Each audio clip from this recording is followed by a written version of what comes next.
माननीय उपराज्यपाल के कार्यक्रम में हुआ बवाल।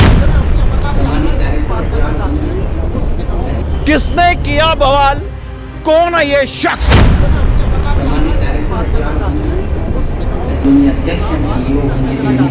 सम्मानित डायरेक्टर एसएसपी के सम्मानित को भी उनके सहयोग और मार्गदर्शन के लिए धन्यवाद करता हूँ, जिसके बिना यह कार्यक्रम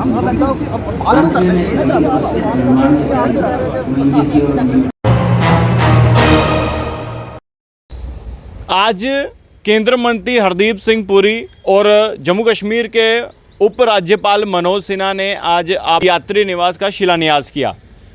आज से कार्य वो शुरू हुआ है और बता दें उस कार्यक्रम के दौरान जो है शिवसेना जो है अपना कुछ सवाल पूछते नज़र आई और जम्मू कश्मीर पुलिस के जवानों ने ये हमारे बता दें इनको रोकने की कोशिश की और क्या कुछ ये पूछने वाले थे मनीष सैनी, इनसे हम जानने की कोशिश करेंगे। सर, ये प्रोग्राम में एक वीडियो जो है वो सामने आई है और उस कार्यक्रम में आप कुछ कहना चाहते थे और पुलिस आपको रोक रही थी, वो पूरा हंगामा हुआ क्या है? देखिए, पहले तो हम सराहना करना चाहते थे। आज मुबारकबाद का दिन था कि पवित्र श्री अमरनाथ यात्रा जो 1 जुलाई से शुरू हो रही है, उसके लिए वहाँ पर जो है यात्रियों के लिए आधार शिविर का, यात्री निवास का जो है जम्मू कश्मीर के मुखिया जो श्री अमरनाथ श्राइन बोर्ड के चेयरमैन भी हैं, उन्होंने जो है उसका शिलान्यास किया। हम सब वहाँ पर उपस्थित हैं, हमें ऑफिशियली जो है उसके लिए इन्वाइट भी किया गया था। तो पहले तो जो सुविधाएं दे रही है सरकार, जम्मू कश्मीर के प्रशासन, उसके लिए हम तहे दिल से उनका शुक्रिया अदा करते हैं, उनकी सराहना करते हैं। इन्हीं के साथ हम एक और सुविधा जोड़ना चाहते थे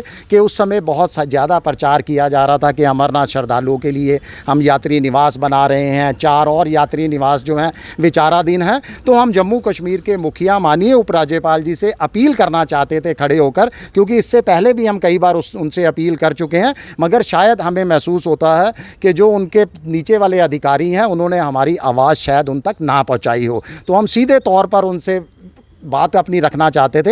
हमारी मांग सिर्फ यही थी कि जो आपने अमरनाथ यात्रा पर जो पंजीकरण शुल्क रखा है, उस शुल्क को भी जो है पूरी तरह से निःशुल्क बनाया जाए, मात्र ये हम वहाँ पर कहना चाहते थे। मगर हम खड़े होने के बावजूद भी पुलिस ने हमें चारों तरफ से घेर लिया, अपनी बात तक भी हमें वहाँ पर रखने नहीं दी गई। तो सर, उस वक्त वो कार्यक्रम चला था, आप मेमोरेंडम भी तो दे सकते थे एलजी साहब को। बिल्कुल जी, बहुत अच्छा सवाल है आपका। बिल्कुल, हम एलजी साहब को मेमोरेंडम दे चुके हैं, 2 बार दे चुके हैं। आपकी जानकारी के लिए और बता दूं, आपके व्यूवर्स के लिए भी, कि खाली एलजी साहब ही नहीं, जम्मू कश्मीर के मुख्य सचिव जो वहां पर उस समय मौजूद थे, जो चीफ सेक्रेटरी हैं, उनको भी हम पर्सनली भी निजी तौर पर भी उनसे भेंट कर चुके हैं, अपनी बात रख चुके हैं, उनको भी मेमोरेंडम दे चुके हैं। केंद्रीय गृह मंत्री माननीय अमित शाह जी के, वहाँ पर केंद्रीय मंत्री भी मौजूद थे, तो हम चाहते थे हम केंद्रीय गृह मंत्री माननीय अमित शाह जी के नाम भी ज्ञापन सौंप चुके हैं। दिल्ली के जंतर मंतर पर जाकर भी हम अपनी बात रख चुके हैं कि सीधी बात हमारी माननीय अमित शाह जी तक पहुंचे, देश के माननीय प्रधानमंत्री जी तक पहुंचे। मगर उसके बावजूद भी दुर्भाग्यपूर्ण है, या तो हमारी आवाज़ वहां तक नहीं पहुंच पाई, क्योंकि उनकी तरफ से हमें कोई भी सकारात्मक प्रतिक्रिया नहीं मिली। आपका सिर्फ यही कहना है कि जो पंजीकरण की जो फीस है उसको माफ़ कर दिया जाए? बिल्कुल जी, देखिए, पहले से ही अमरनाथ यात्रा पर, देखिए, जम्मू कश्मीर से तो बहुत कम लोग अमरनाथ यात्रा में भागीदारी करते हैं। बहुत सारे लोग, जो 6 लाख या 8 लाख की जो यात्रा होती है, उसमें बहुत बड़ी तादाद है जो दूसरे राज्यों से आते हैं। उनके ऊपर पहले ही जेब उनकी ढीली हो जाती है, यहाँ तक पहुँचते हुए रेल का भाड़ा दे के, सड़क मार्ग से आकर उसके ऊपर उन्होंने मेडिकल करवाना, फ़ोटो लगानी और भी कई औपचारिकताएं पूरी करनी। तो वो इतनी औपचारिकताएं पूरी करते करते उनका जेबें जो है ढीली हो जाती हैं। हमारी मांग थी कि ये जो 220 रुपये का उनके ऊपर जो शुल्क रखा गया है, ये मुगलीय शासनकाल में हुआ करता था। धार्मिक, हिंदुओं की धार्मिक यात्रा पर जो है वो जजिया कर लगाया जाता था। केंद्र के अंदर तो हिंदूवादी सरकार है जो दावा करती है हिंदूवादी होने का, हिंदुत्व का दावा करती हैं। तमाम बीजेपी के नेता, आज भी आपने देखा कार्यक्रम में हिंदुओं को लेकर, हिंदुओं की धार्मिक यात्रा को लेकर बहुत बड़ी बड़ी बातें की जा रही थी। हर देशवासी को गर्व महसूस होता है उसके ऊपर, मगर उसके बावजूद भी आप ये छोटा सा एक जो है 220 रुपये का कर लगाकर एक श्रद्धालु के ऊपर आप कितना बड़ा बोझ डाल रहे हो, जिसको सरकार चाहे तो एक पल के अंदर इसको ख़त्म कर सकती है। दूसरी हमारी मांग थी जो टोल फ्री यात्रा करने की। ये धार्मिक यात्रा है, जो सड़क मार्ग से श्रद्धालु आते हैं, जो लंगर सेवा देने के लिए आते हैं, टेंट सेवा देने के लिए जो श्रद्धालु आते हैं, उनसे किसी तरह का देश के अंदर कहीं पर भी टोल ना वसूल किया जाए। अभी जिस तरह से 220 की आपने बात की, जो पंजीकरण फीस है, रजिस्ट्रेशन फीस है, ये सरकार ले रही है, लेकिन शायद बहुत सारे श्रद्धालुओं को तो इसका लाभ भी मिलता है इंश्योरेंस के रूप में। देखिए इंश्योरेंस बहुत अच्छा, इंश्योरेंस माता वैष्णो देवी श्राइन बोर्ड भी इंश्योरेंस देती है, पूरा साल यात्रा चलती है, वहाँ पर निःशुल्क है इंश्योरेंस। आप यात्रा पंजीकरण करवाते हो, कोई पैसा नहीं देना पड़ता। 4 धाम यात्रा है हमारी, कोई पैसा नहीं देना पड़ता। तो जो पूरे साल के अंदर, वर्ष के अंदर खाली मात्र 40 से 50 दिन चलती है। अभी हालांकि यात्रा अवधि को लेकर भी हमें बहुत अच्छा लगा था, हमने स्वागत किया था। आप 62 दिन की यात्रा अवधि रख रहे हो, हमने आगे बढ़कर स्वागत किया था। इतिहास में पहली बार हो रहा है कि 62 दिन की आपने यात्रा अवधि रखी।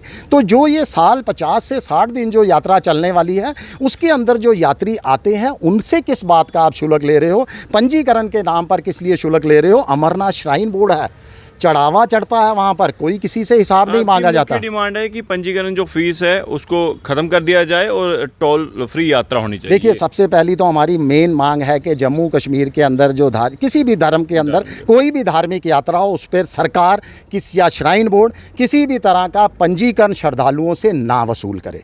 दूसरी हमारी मांग है कि टोल फ्री यात्रा बनाई जाए। धार्मिक यात्रा है, यहाँ पर सड़क मार्ग से जो श्रद्धालु आते हैं, जो टेंट सेवा देने वाले आते हैं, लंगर सेवा देने वाले आते हैं, उनको टोल छूट हो। तीसरा हमारी एक और विनती है इनसे कि 62 दिन की आपने यात्रा अवधि की, बहुत हमने स्वागत किया, मगर ये भी सुनिश्चित किया जाए कि 62 दिनों की यात्रा अवधि के दौरान पवित्र हिम शिवलिंग जिसके दर्शन करने के लिए देश से, विदेश से, दूर दूर से यात्री आते हैं, श्रद्धालु आते हैं, वो दर्शनों के लिए सुरक्षित रहे। पूर्व के अंदर हमने देखा है कि 40 दिन के बाद पवित्र हिम शिवलिंग जो है वो अंतर्ध्यान होना शुरू हो जाते हैं। तो कम से कम यात्री निराश ना हो, बिना दर्शन के वापस ना जाएं, तो उनकी यात्रा जो है वो सुलभ हो, भोले बाबा का उनको भरपूर आशीर्वाद मिले, उनके दर्शन मिले। इसके लिए पवित्र हिम शिवलिंग बना रहे यात्रा अवधि के दौरान, इसके लिए भी सरकार को प्रयास करना चाहिए। आप ये मानते हैं कि इस वक्त जो माननीय उपराज्यपाल है जम्मू कश्मीर के, वो जम्मू कश्मीर के लिए सही कार्य कर रहे हैं? देखिए सनातनी हैं, धर्म के लिए कार्य करना, और जम्मू कश्मीर के लिए अगर वो कार्य कर रहे हैं तो ये उनका फ़र्ज़ है। उनको जम्मू कश्मीर केंद्र सरकार का नुमाइंदा बनाकर भेजा गया है हम लोगों के लिए कार्य करने के लिए। जम्मू कश्मीर इस समय केंद्र शासित प्रदेश है, हम सीधा केंद्र के अधीन हैं। तो केंद्र सरकार का फ़र्ज़ है कि जम्मू कश्मीर की जो है वो जनता के अधिकारों को सुरक्षित रखें, जनता की परेशानियों को दूर करें। बहुत सारी परेशानियां हैं भी और कुछ हल भी हो रही हैं, मगर इस मुद्दे को हम इसके अंदर मिक्स नहीं करना चाहते। हमारी मांग है कि पहले पवित्र अमरनाथ यात्रा को लेकर जो पंजीकरण है वो पूरी तरह से निःशुल्क बनाया जाए। चलिए शुक्रिया। तो शिवसेना के अध्यक्ष मनीष सैनी से बातचीत कर रहे थे। आज माननीय उपराज्यपाल के कार्यक्रम ने इन्होंने जो है अपनी बात रखने की कोशिश की, लेकिन वहाँ पर कार्यक्रम चल रहा था, जम्मू कश्मीर पुलिस के जवानों ने इन्हें बोलने का मौका नहीं दिया और ना ही ये बात कह पाए। लेकिन इस खबर के माध्यम से माननीय उपराज्यपाल, अगर आप ये खबर देख रहे हैं तो इनकी जो डिमांडें ये भी आपने सुनी। उम्मीद करते हैं इन डिमांडों को आप इस पर विचार करें और जो संभव प्रयास हो सके श्रद्धालुओं के लिए उस पर कोई अच्छा निर्णय लिए। देखते रहिए भारत मिलिट्री, कैमरामैन शैलत्री के साथ। जय हिंद।